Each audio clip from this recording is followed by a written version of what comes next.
What makes a good greatsword setup? Well, one may argue it has to be the greatsword with a long reach. Nothing makes you more flashy, like being able to punish filthy S-stock users while staying relatively safe in the distance, avoiding whiff punishes while throwing staggered R1s left and right. Or one may argue that it has to be the ability to win every trade in the game. Good greatsword play requires greatsword mindset, and nothing complements greatsword mindset more than ability to just measure one against any fast weapon in the game to capitalize on the fact that you have more attack rating.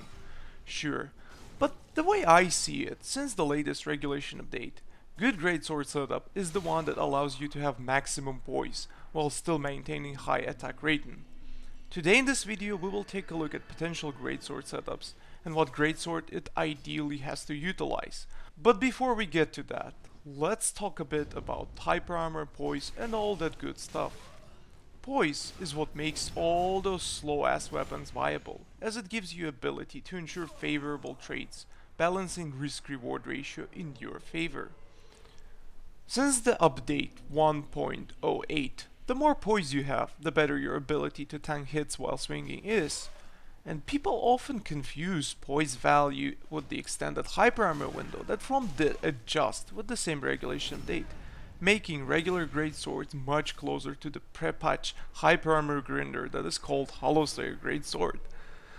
However, despite there being a noticeable difference in hyper armor recovery between Hollowslayer type of greatsword and other regular greatswords, at the end of the day, what matters is the amount of poise you can get with the use of your armor, since it's the poise that allows you to use the main strength of hyper armor weapons.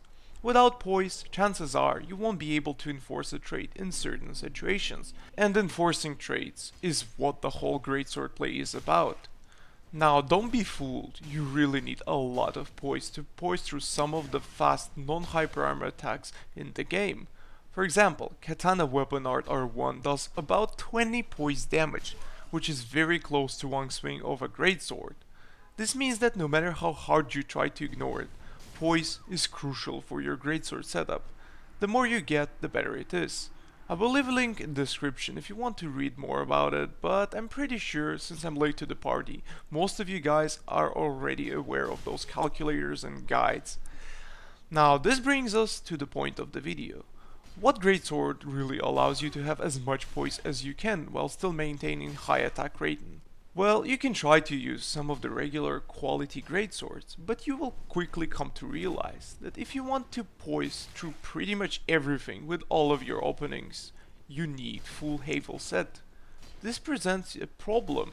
You can either get enough vitality to use full Havel set, but sacrifice a big chunk of your attack rating. Or you can invest into quality setup and enjoy minimal poise that comes with base vitality. Weapons like Onyx Blade or Wolf Knight Sword can deal decent damage with half of the stat investment, but it's not really the most efficient weapon for the task. So what is the most efficient greatsword for poise setup? Well, the answer is Moonlight Greatsword. In fact, it is probably the most stat efficient weapon in the entire game, despite not having fancy S scalings. With a mere investment of 40 int, you can dish out enough damage out of the Moonlight Greatsword to ensure that it outperforms its competitors by a notable margin. And it's not even that short. Despite looking shorter than Wolf Knight's sword, it is actually pretty close to having the same reach, even though both lose to Onyx Blade that is just tiny bit longer. Ultimately, post the update 1.08, with the extended hyper armor window on regular greatswords and stackable poise, Moonlight Greatsword is pretty much monopoly. Nothing comes even close to its efficiency. Now you can obviously fine tune your setup, drop a bit of vigor which is fine, or endurance which is not fine, and generally toy with some of the stats and calculators to get just enough poise to withstand certain openings. But this will mean that you will lose any greatsword versus greatsword brawl, and believe me, in greatsword versus greatsword brawl, the winner is the person with most poise. It always comes down to poise.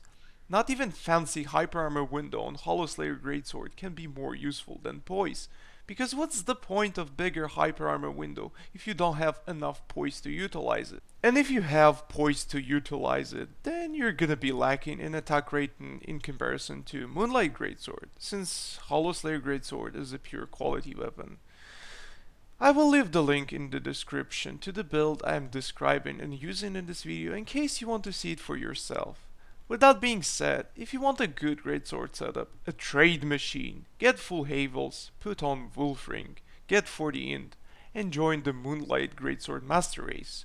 Just make sure you don't run into Smooth Hammer or Charged R2 and you will be good. Thank you for watching and I'll see you next time.